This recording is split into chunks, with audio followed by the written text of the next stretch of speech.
I am a few years back, sitting at my desk on a Friday afternoon, looking at 3 open browser tabs that should have been closed 2 weeks ago. One was a contract review that nobody had moved forward. One was a vendor invoice that had bounced around 3 inboxes and landed back in line.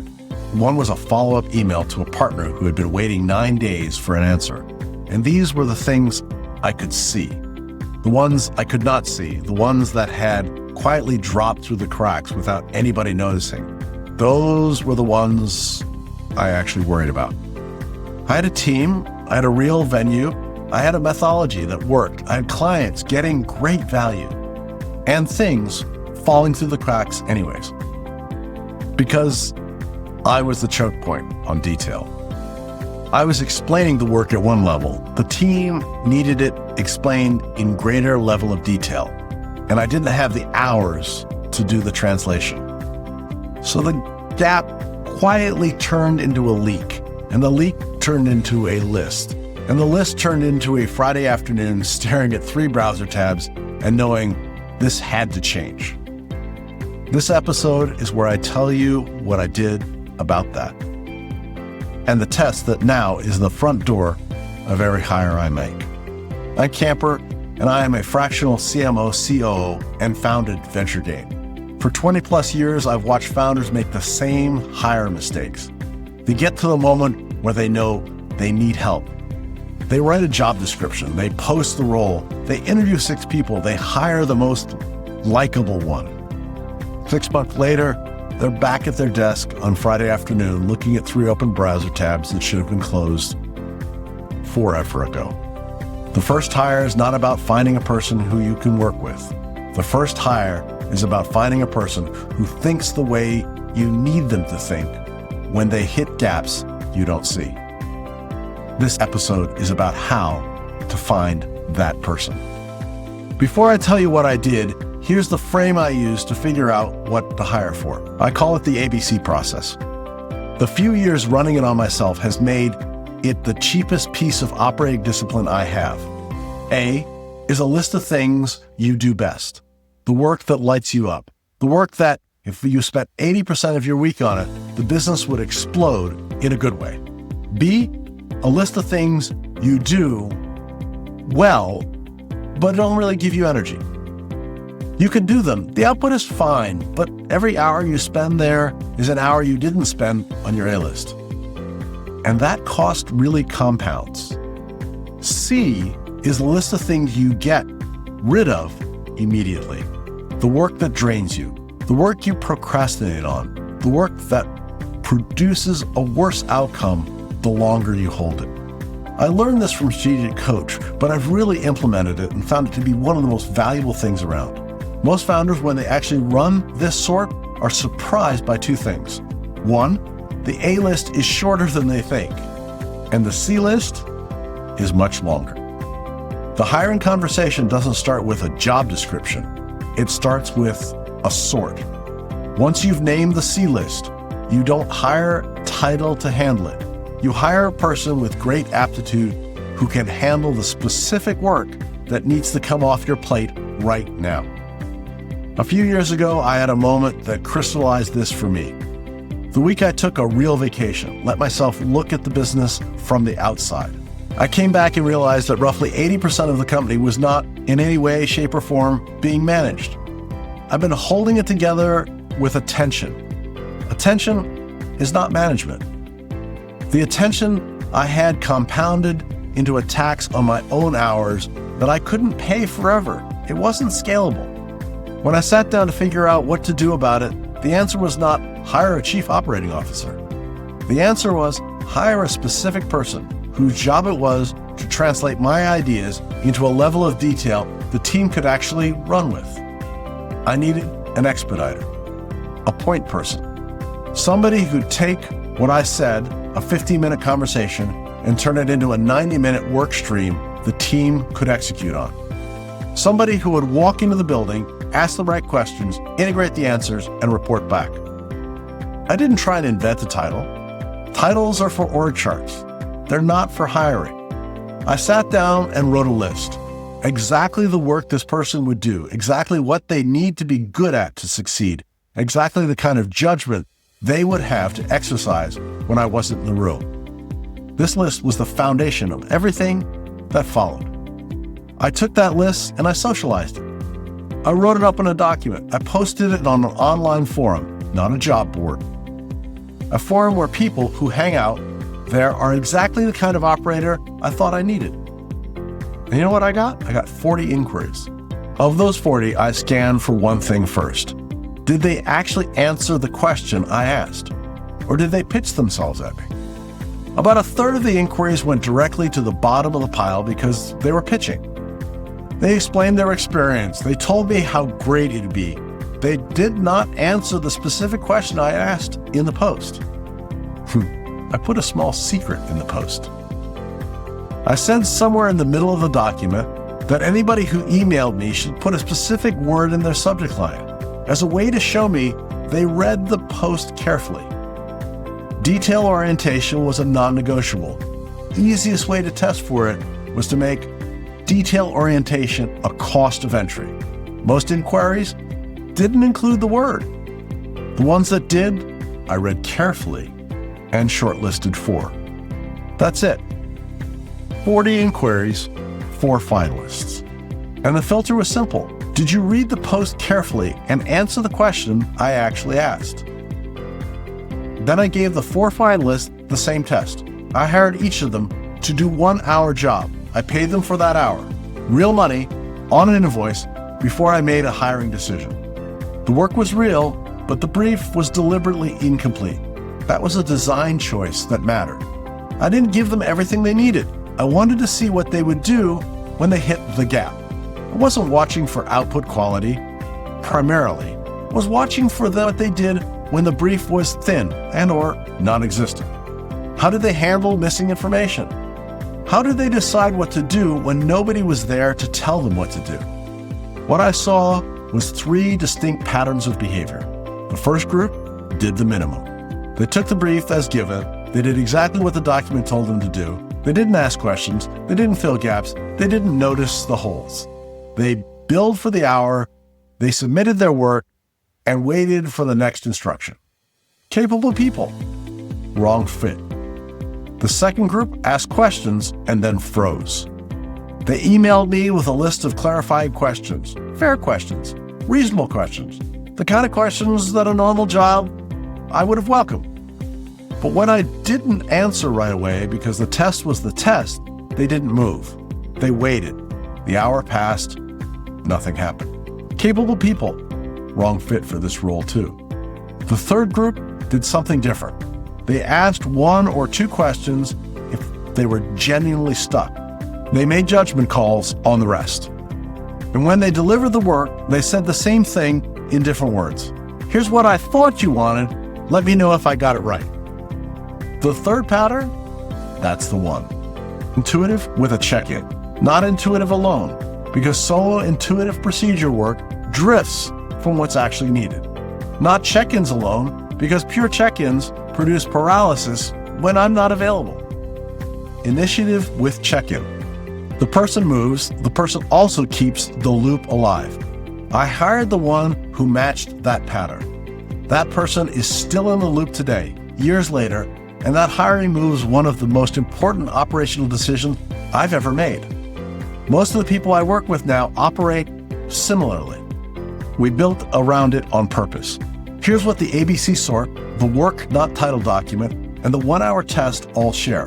In every one of them, the move that worked was the move that designed behavior, not credentials. The ABC sort designed around what kind of work you actually need off your plate. The work not title document designs around what a person has to do on Monday morning. And the 3-hour test designed around how the person behaves when nobody else is in the room. But Camper, you might say that sounds like a lot of work for a hire. I just need someone to handle the inbox. 2 things. First, the first hire is the most expensive mistake in a service business, between the $500,000 and $2 million mark. The wrong hire costs you a year, costs you the trust of the team you're trying to build. They cost you the opportunity to use that headcount to the right person. The hours you spend on a structured test are cheap compared to those costs. Second, once you've run this once, you've designed the front door for every future hire. The system gets faster. The framework becomes operating knowledge. The next hire and the one after that take a fraction of the time because the discipline is now in standing. So here are 3 actions, each one designed to set up your first hire so the person who walks through the door is the right person. So first, pull up your calendar for the last 2-3 weeks. Write down everything you actually did with your time. Meetings, emails, deliverables, conversations, anything else you can think about. Even the things that took 15 minutes. You will have between 30 and 80 items. Now, sort each one of those. A is the work that lit you up, the work that drew on what you do best, the work that if you spent 80% of your week on it, your business would grow in a good way. B is the work you do well enough but don't enjoy, the work you quietly hand off if there was someone to hand it to, the work where your output is fine but the cost to you of doing it is relatively high. C is the work you need to get rid of immediately. The drains, the avoiding things, the work that produces a worse outcome the longer you hold it. When the sort is done, look at the C list. That's not the entire list of hire scope. That's the starting point. The hire doesn't take everything on the C list. The hire takes a cluster of C items that together form a coherent role. Half the C list is bookkeeping. That's one shape of hire. If half the C list is a project coordination across vendors, that's a completely different shape. Half the C list is a detailed translation between you and the team. That's a third shape entirely. The cluster is the role. The role is not the title. The role is a list of things. A founder who can't name what's on their C list shouldn't be hiring yet. They should be looking deeper into what they do. Take the C list cluster that you've identified and turn it into a document. And this document then does 3 things. It names exactly what the person will do on Monday morning, hour by hour. If you can't get that specific, which inboxes will they touch? Which conversations will they own? Which deliverables will live in their plate by the end of the week? Which decisions they will be authorized to make without checking in with you?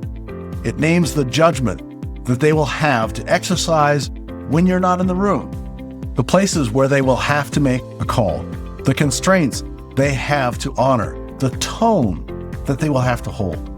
It names the kind of person you think will be good at this, not the resume, the behavior.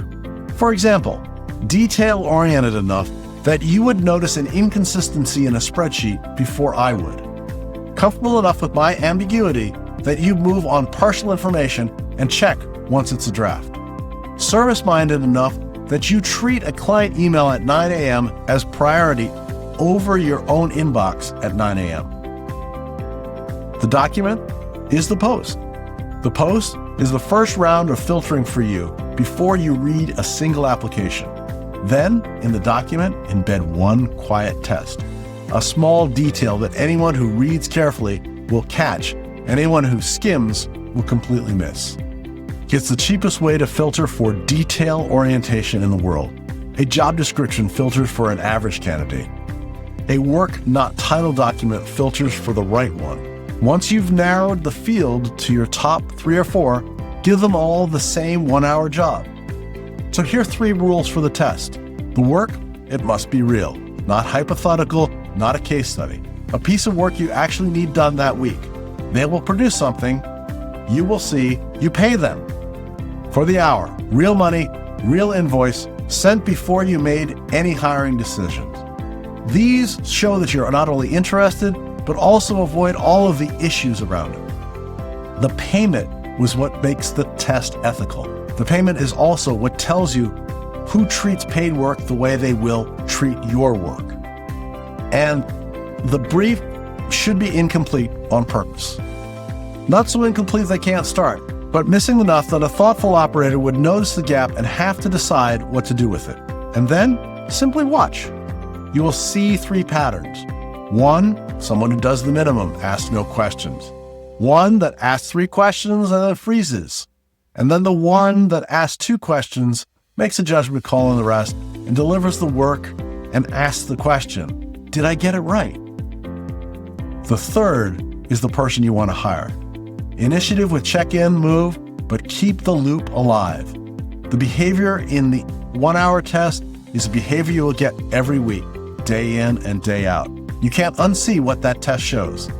The test is the single highest signal interview question I've ever found, and the people who have worked with me for years all walk through the door the same way. 1-hour test, paid in advance, costs less than a bad week of the wrong hire.